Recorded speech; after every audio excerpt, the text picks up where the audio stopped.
Madami ang nagulat nang hindi pa man nag-uumpisa ang Governors Cup.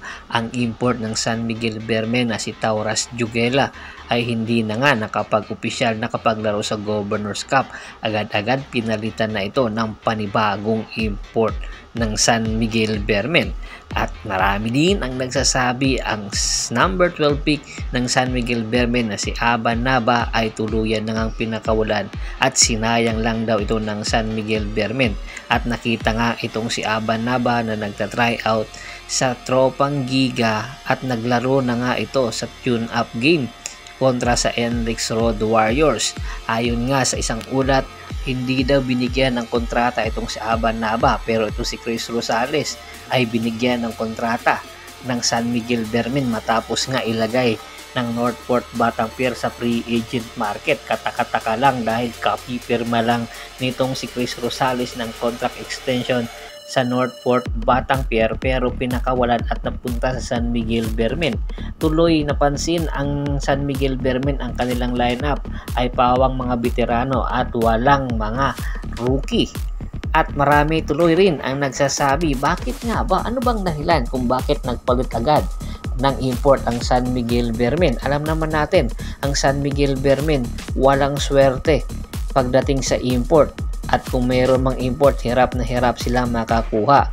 Pero marami ang tuloy ang nagsasabi, ito na nga ba ang swerte ng San Miguel Beermen, ang kanilang panibagong import na si Jordan Adams. Si Jordan Adams ay 30 years old, merong height na 6'5", 2014 NBA draft first round, 22 pick ng Memphis Grizzlies. At nakapaglaro ito sa college days sa UCLA at nakasama niya at naging teammate itong si Shabazz Muhammad. At ngayon, nakapaglaro din ito sa NBA G League ng ilang taon at nakapaglaro din sa Europa sa iba't ibang liga doon. At ngayong taon nga lang ay naglaro ito sa Indonesian Basketball League na kung saan siya ang 3-point king sa kupunan ng Dewa United Banten at nakasama niya doon si Lester Prosper bilang import. At nakalaban niya rin si Justin Brownlee sa katatapos lang na International or Indonesian Basketball League at nagkampiyon doon si Justin Brownlee. Ang kupunan ni Jordan Adams ay nag-a-average ito ng 22 points per game. So maganda itong napili ng San Miguel Beermen. Jackpot daw ang San Miguel Beermen dito kay Jordan Adams. At hopefully magtuloy-tuloy ang swerte ng San Miguel Beermen para kay Jordan Adams at hopefully makarating at makaabot ito sa finals, lalong-lalo na ang karamihan sa mga import na dumating ngayon ay balik import at kung mayroon man bagong import ay mga bigating import na posibleng mahirapan ang San Miguel. Isa pang update, itong si Jason Castro, napapabalitang magre-retiro na daw. Pero ayon mismo sa interview kay Jason Castro, ay kayang-kaya pa naman daw ng kanyang katawan at kaya pang makipagsabayan sa mga batang player ng PBA. At the age of 38, 2 taon ay magpo 40 years old at hopefully maabot niya yung taon na yon para naman masabi natin na kaya pa rin niyang lumaban. At ito na ang kaabang-abang na unfinished business ng Barangay Ginebra San Miguel at Meralco Bolts sa Governors Cup. Kung meron resident import ang Barangay Ginebra na si Justin Brownlee, ang Meralco Bolts ay meron din resident import. Opo, meron nga pong unfinished business itong si Justin Brownlee at si Alin Dorham, kaya nagbalik PBA itong si Alin Dorham matapos ang kanyang ilang taon stint nito sa Japan na kung saan nakakuha nga ng kampyonato itong si Alin Dorham. Pag-amin mismo ni Alin Dorham, ang PBA ang pinakamahirap niyang pinaglaruan dahil hindi nga siya nakakuha ng kampyonato. Ilan sa mga liga na kanyang napaglaruan ay nakakuha siya ng kampyonato, especially ang Japan. Kaya gusto niyang balikan ang PBA at tapusin ang kanyang unfinished business na pagtatapat sa Barangay Ginebra San Miguel. Hopefully this time makuha na nga niya ang kampyonato.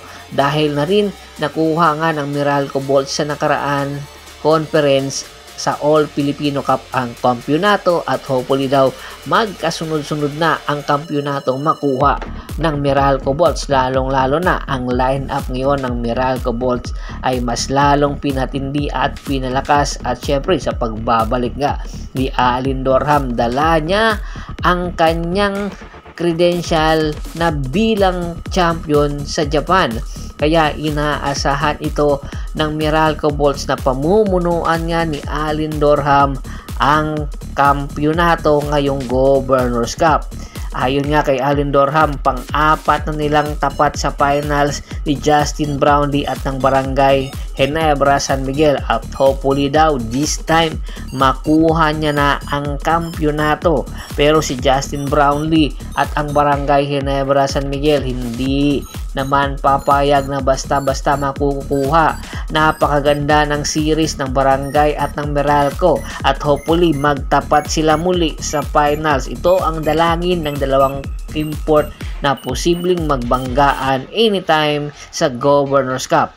Bago pa man natin tapusin ang ating kwentuhan, shout out muna tayo sa ating mga solid na followers na laging sumusuporta sa atin. Kay Kagawad Kats Aquino Dukusin ng Hagonoy, Bulacan, kay Sir Meliari Mascarinas, Gerald D. Guzman, Jervin Chris ng Barangay Bangkel, Villarreal, Western Samar, maupay nga adlaw sa iyo nga tanan. Ricky Lanza ng Ricky Rider TV ng Tansa, Cavite, Ronald Bersubidad, Anthony Laquialon, Adrian Dulay at sa Dulay family. Good morning and good day. Pakibisita rin po ng Facebook fanpage ko na Percival Monteron Sports Channel, Paul Goso, Hapres PH, sa TikTok channel ko na Percival Monteron Channel, at syempre yung YouTube channel ko na Original Percival Monteron Sports Channel. Bisitahin nyo palagi at pakilike, pakisubscribe para maging updated kayo palagi sa kwentuhan. Hanggang sa muling kwentuhan, maraming salamat po.